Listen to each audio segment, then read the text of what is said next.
वही सहस्त्र कवची इस समय कर्ण बना, नर भगवान अर्जुन बने, और इंद्र ने, सूर्य भगवान ने दिया था ना कर्ण को वो कवच और कुंडल लेके ही हुए, तो इंद्र ने वो कुंडल और कवच भिक्षा में मांग लिए, फिर अर्जुन ने उसका वध किया। ये प्रसंग तब से लेकर आज तक बद्री विशाल में बद्री नारायण भगवान तप कर रहे हैं। क्या कर रहे हैं? कौन कौन गए हैं बद्री विशाल? हम तो गए हैं। बद्री विशाल में आज भी जब बारिश होती है, बिजली चमकती तो है पर आवाज नहीं करती। आज भी बादल गरजते नहीं है, वहां बरसते तो हैं, गरजते नहीं है। और बद्री विशाल में श्वान हैं, डॉगीज हैं, लेकिन वहां श्वान की आवाज नहीं आएगी, वो भौंकते नहीं है। ऐसा क्यों है? किस लिए है? बोले ऐसी मान्यता है कि बद्री विशाल तपस्या कर रहे हैं।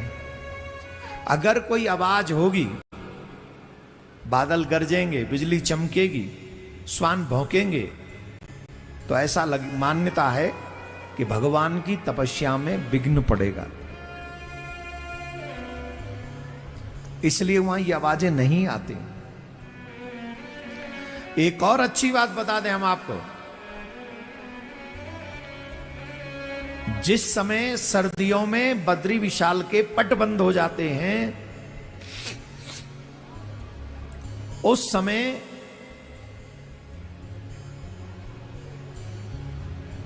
सब पुजारी लोग नीचे आ जाते हैं।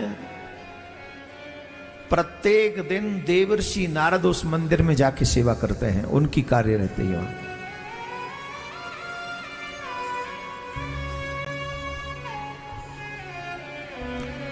तो किसी भी मंदिर के पुजारी को, पूजायत को, सेवायत को साधारण नहीं समझना। और जो उन्हें साधारण समझते हैं, 500-1000 रुपया दे के उन्हें खरीदने का प्रयास करते हैं, भगवान प्रसन्न नहीं होंगे तुमसे, बल्कि रुष्ट होंगे। हम तो एक ही आग्रह करेंगे, भगवान के मंदिर में वीआईपी बन के मत जाओ, साधारण सबसे छोटा सेवक बन के जाओ। और जितना छोटा सेवक बन के जाओगे, उतना ठाकुर जी तुम पर प्रसन्न होंगे। सेवा बड़ी से बड़ी, स्वभाव छोटे से छोटा।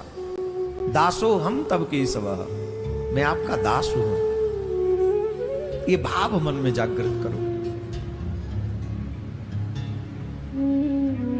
बद्री विशाल में देवर्षि नारद जी पूजा करते हैं। मतलब वहां पुजारी जी वो हो गए 6 महीने, जब तक पट बंद रहते हैं। नित्य दीपक जलता है, नित्य भोग लगता है, नित्य आरती होती है। कहां? इसी हिमालय में। कौन से हिमालय की बात कर रहे हो? बोले जहां हम और आप बैठे हुए हैं। जब नारद जी आरती करते होंगे तो घंटरिया की आवाज तो यहां भी आती ही होगी। ये पूरा वातावरण शंख से, घंटी की धुन से गुंजायमान होता होगा, पवित्र होता है। और गंगा की ये कलकल करती हुई धारा ध्वनि रात्रि में भी श्रवणों को पवित्र कर देती है, चित्त को शुद्ध कर देती है।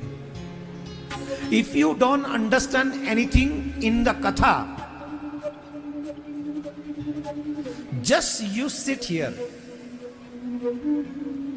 And think Krishna watching me, Krishna listening me. Your every second is very costly. No one can give return any cost if you are sitting here 30 minutes, 1 hour, and 2 hours, 3 hours, this is a most beautiful time. This is a most costly time. Just you sitting here, just you listening the Srimad Bhagavatam. Some foreigners sitting here, maybe because I am speaking in Hindi and Sanskrit, they don't understand. But if they sitting here, every second give the Krishna's blessings, God blessings.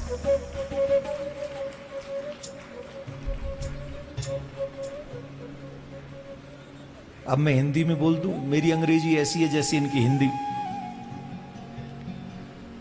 पर देखो, मेरा प्रयास कोई अंग्रेजी के sentence complete करना नहीं है। मेरा प्रयास है किसी भी एक व्यक्ति का मन ठाकुर जी में लग जाए, ये मेरा प्रयास है। कल रात को ये लोग हमसे मिले थे, जब मैंने कन्हैया की बात की, सीरियसली उनकी आंखों में अश्रु था। कृष्ण की बात सुनते, क्योंकि मैं ऐसे इंग्लिश बोल रहा था, मैंने भी छोड़ी नहीं, इंग्लिश का पीछा नहीं छोड़ा। मैं तोड़ दूंगा, मोड़ दूंगा, कुछ भी कर दूंगा, पर अपनी बात कहूंगा। और कही, और जब मैंने कृष्ण की बात कही तो उनके नेत्रों से अश्रु बहने लगे। इतना प्रेम करते हैं कृष्ण से। हिंदी न समझे, भाषा कहां रही बॉर्डर, बताइए कहां रही भाषा बाधा। आप जब यहां बैठे हो, आप जब कथा सुन रहे हो, आप जब यहां बैठकर आनंद ले रहे, कुछ समझ में ना भी आए तो ये समय की कीमत कौन दे? भगवान भी नहीं चुका सकते इस समय की कीमत। आप गंगोत्री चल के आए हो, अपना घर छोड़ के आए हो 8 दिन के लिए, तो बाबा जी तुम भी हो, हम भी हैं 8 दिन के बाबा जी। घर छोड़ाए, बच्चा छोड़ाए, मैया छोड़ाए, काम सब छोड़ाए, और यहां बैठे हैं काहे को? कथा सुनाने के लिए। आप कथा सुनने के लिए गंगा के तट पर बैठ के कथा सुन रहे। अब बताइए, हम कहो बाबा जी तो कम है का?